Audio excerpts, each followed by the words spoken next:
I would like to say that I have this incredible wealth of brilliant mind and interest and deep thinking. I really pray a whole lot. So I do have access to a really deep mind and wealthy thing. And I have a lot of friends, and we do brainstorming. And I'm a total believer in brainstorming. It just works. Put everybody's brains together, and then I write the books, and I love that.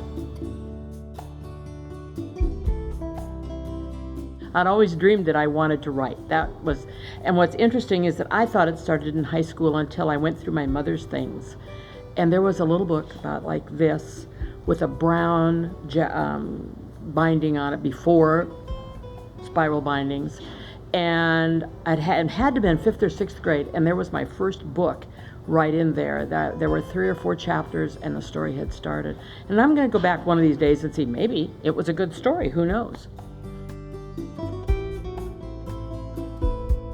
Wild West Wind came about in a rather unusual way. Of course, I guess there's a story with almost every series or book that I write, but the story behind the story on this one is that I had just watched the movie As Good as It Gets, and because I love the crazy characters in there, and I kept thinking, how can I come up with really unique characters? And so I was with a group of friends, and we were talking, and I said, I need the most outlandish characters I can come up with.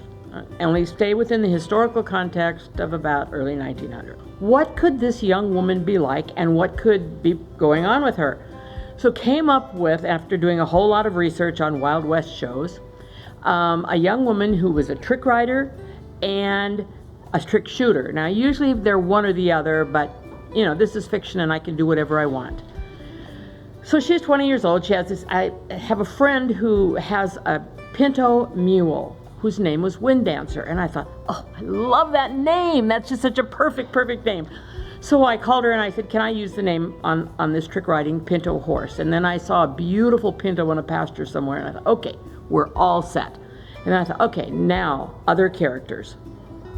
What lived in North Dakota back at that time, or around that area? Buffalo. I love buffalo. So George walked on the scene, and George is this big old bull buffalo that she raised as a calf when his mother died. Okay, got that character. Now we've got the horse, the girl. The girl had to be spunky in order to do all that she was doing. Besides that, I like spunky characters. And then who are the other people? Well, what would be a possible of other people in the show? Well, you got to have an old Indian. I mean, that's just going to have to be part of it. So we have an old Indian. And then a young man walked on stage who would be taking care of the animals, and his name was Micah. And I never knew what his last name was. And I wrote the 3rd book, and I had to find out what Micah's last name was.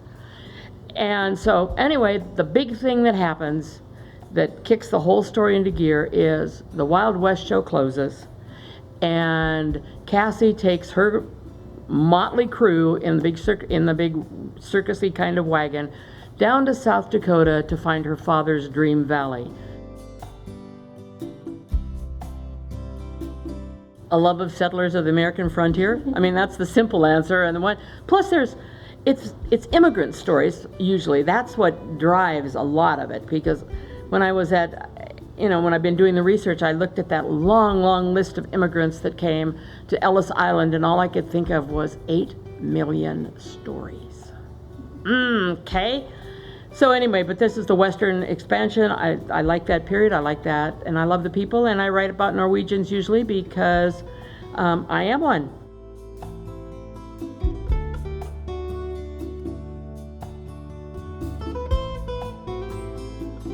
That's the $64,000 question.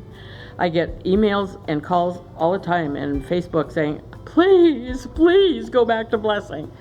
And they come up, they're just wonderful. And I love the people of blessing. When you've written this many books about somebody, you really know them. And I want to be like Ingeborg when I grow up. She is just the epitome of the wise old woman. And I kept thinking,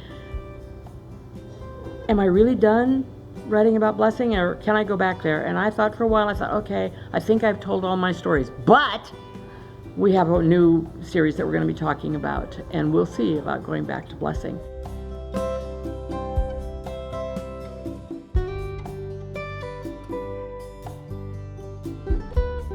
I love the people of Drayton.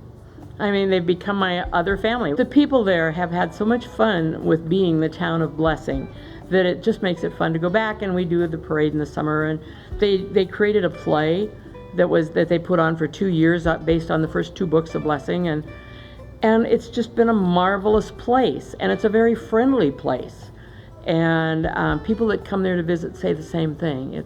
It's maybe Blessing is blessing the town a whole lot.